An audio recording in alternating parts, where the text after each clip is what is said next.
السلام علیکم یا صاحب العصر والزمان بفیضان مرشد عبد حیدر۔ آل رسول صلی اللہ علیہ وآلہ وسلم کے دشمنوں کو گالیاں دینا کیسا ہے؟ جی اس کے بارے میں غور کرتے ہیں۔ بہت سارے خود ساختہ مہذب کہتے ہیں، خود ساختہ مطلب پتہ نہیں کہاں سے پڑھ کے آ گئے۔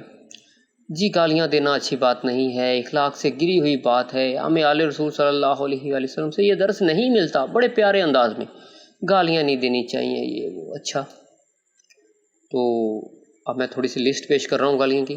ویسے تو بات تو ایک ہی بہت ہوتی ہے سمجھدار کے لیے، لیکن چلو پھر بھی۔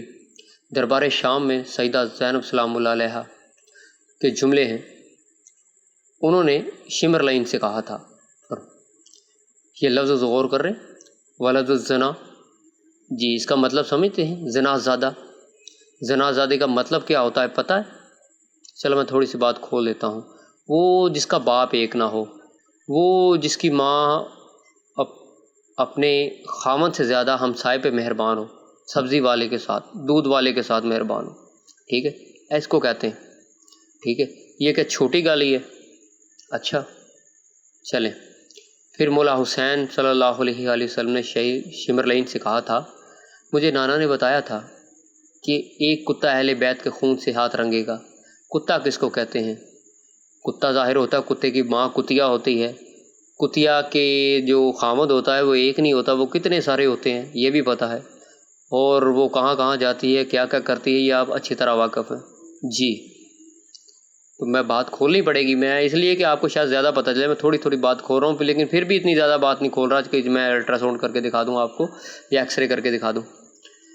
کربلا میں زہیر ابن کین نے شمر سے کہا تھا، تو بات چیت ہو رہی تھی، اس کے جواب میں جب اس نے تیر پھینکا تو پھر انہوں نے کہا تھا، یہ عربی ہے اس کی، تو زہیر ابن کین نے ان سے کہا تھا، شمر سے کہا تھا، اپنے پیشاب سے اپنی شرمگاہ دھونے والی کے بیٹے۔ جی اس پہ غور کرو گے؟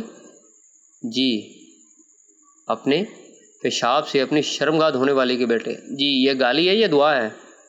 اچھا چلو ایک اور چیز لے لو، یہ تو بات آپ نے آج تک سنی ہے کہ یہ عمر بن عبد ود تھا نا اس کا نام، چلو جو نام میں تھوڑا بہت فرق ہو سکتا ہے، لیکن آپ کو نام تو یاد ہے نا۔ کوئی آیا تھا جس نے واز کی تھی نبی پاک صلی اللہ علیہ وآلہ وسلم کے سامنے، تو 3 بار آپ صلی اللہ علیہ وآلہ وسلم نے صحابہ کرام سے مخاطب ہو کر فرمایا تھا، کون ہے جو اس کتے کی زبان بند کرے؟ پھر مولا علی کھڑے ہوئے، پھر فرمایا کون ہے اس کتے کی زبان کرے، کون ہے جو اس کتے کی زبان بند کرے؟ جی یہ کتا کون ہوتا ہے؟ لگ گیا نا پتہ، میں نے کتے کی تشریح کر دی، کتا کون ہوتا ہے۔ تو کیا یہ سارے کتے تھے؟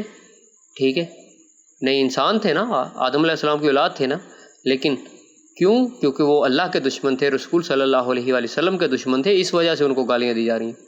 اچھا پھر فرمان رسول صلی اللہ علیہ وآلہ وسلم بھی تو ہے، آپ نے آج تک سنا ہے اور آپ لوگوں کو بھی سناتے ہیں کہ علی کا دشمن حرامی ہوتا ہے، علی کا دشمن حرامی ہوتا ہے، ٹھیک ہے، علی کا دشمن حرامی ہوتا ہے۔ اب حرامی کون ہوتا ہے؟ یہ بھی ولد الزنا ہوتا ہے۔ جی اب سمجھ آ گئی؟ اب یہ تھوڑی گالیاں، ابھی تو میں کیا کہوں، جو اللہ اور اس کے رسول کے دشمن ہیں، اللہ نے کس کس طرح کے عذاب رکھے ہیں یہ پتہ ہے؟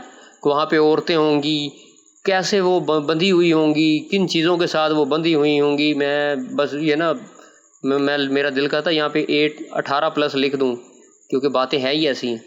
اچھا تو انہوں نے کہا کہاں سے آگ داخل ہوگی، کہاں سے نکل رہی ہوگی؟ بھئی اللہ برداشت نہیں کرتا ان کے دشمنوں کو، وہ پرہیز نہیں کرتا، وہ کہتا جہاں سے آگ داخل ہو جہاں سے مرضی نکلے۔ اس نے ایسی جگہ سے باندھ کے لٹکایا ہوا نا ان عورتوں کو، یہ آپ نے سنا ہوا ہے جناب، ٹھیک ہے، پڑھا بھی ہوگا، ٹھیک ہے جی۔ چلو ویسے عجیب بات ہے، اب انصاف میں یہ کہوں گا انصاف کریں، لیکن انصاف یہ کر نہیں سکتے، لیکن کچھ ہوں گے جو انصاف کریں گے۔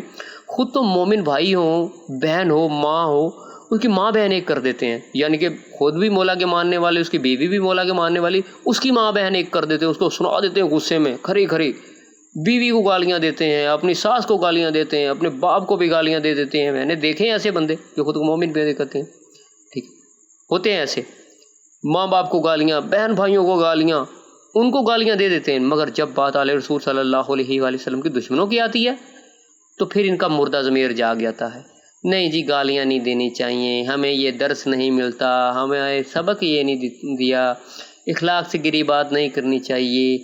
اچھا یہ چیز ہے، یہ چیز میں نے اگر بتا دی ہے، اس چیز کو اگر وہ کر رہے غلط ثابت، وہ بھی مولا کے فرمان سے، ٹھیک ہے، اگر یہ فرمان نہ ہو، یہ جو چیز میں نے نہ بتائی ہے، اگر یہ فرمان نہ ہو، میری ان باتوں کو غلط کرے، تو پھر تو مجھے جو مرضی کہہ سکتا ہے پروف کے ساتھ، اور اگر یہ باتیں سچی ہوئی نا، وہ سرچ کر لے، تحقیق کر لے، تو پھر مان جانا چاہیے۔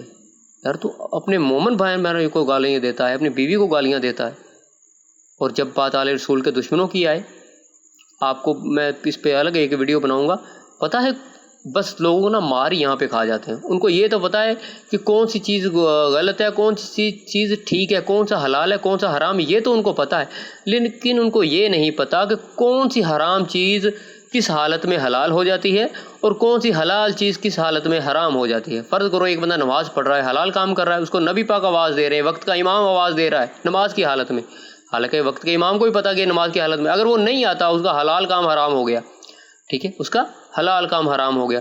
اگر کوئی اسی طرح مختلف چیزیں جس طرح کے کسی بے گناہ کو بچانے کے لیے کوئی جھوٹ بول دیا جائے، مطلب ہو گنہگار، یا میں اب یہاں پہ مثال دینی چاہتے، مثالیں مجھے بہت ساری آ رہی ہیں لیکن میں دینا نہیں چاہتا کہ وہ باتیں خطرناک ہیں۔ چلو آپ کو یہ تو پتہ چل گیا نا، مطلب یہ تو پتہ چل گیا نا کہ کون سی چیز کس حالت میں حرام ہو جاتی ہے، تھی حلال ہو حرام جاتی ہے، لیکن بہت ساری میں حرام چیزیں جانتا ہوں، وہ بہت ساری حالتوں میں وہ حلال ہو جاتی ہیں، یہ آپ نے بھی سنا ہوگا، ٹھیک ہے، تو یہیں پہ مار کھا گئے بندہ۔ یہ گالی ایسی چیز ہے کہ جو مولا کے دشمن کو دی جائے تو ثواب ہے، اس سے بڑی نیکی کوئی نہیں، ٹھیک ہے، اور دعا ایسی چیز ہے کہ مولا کے دشمن کو دعا دی جائے، ہے دعا دینا تو ویسے اچھی بات ہے نا، لیکن اگر مولا کے دشمن کو دعا دو گے نا تو پھر تمہارا کیا بنے گا؟ باقی ہو سکتا ہے مجھے سمجھانے میں مجھ سے غلطی ہو گئی ہو، بات یہ نہیں، بات مین مفہوم یہ ہے، ٹھیک ہے، میں غلطی کر سکتا ہوں کیونکہ میری کوئی ریہرسل کوئی پریکٹس نہیں ہے، ٹھیک ہے، جو منہ میں آیا بات میں نے کر دی، ٹھیک ہے، باقی مالک جانے، باقی حب علی رحمت اللہ، بغض علی لعنت اللہ بے شمار۔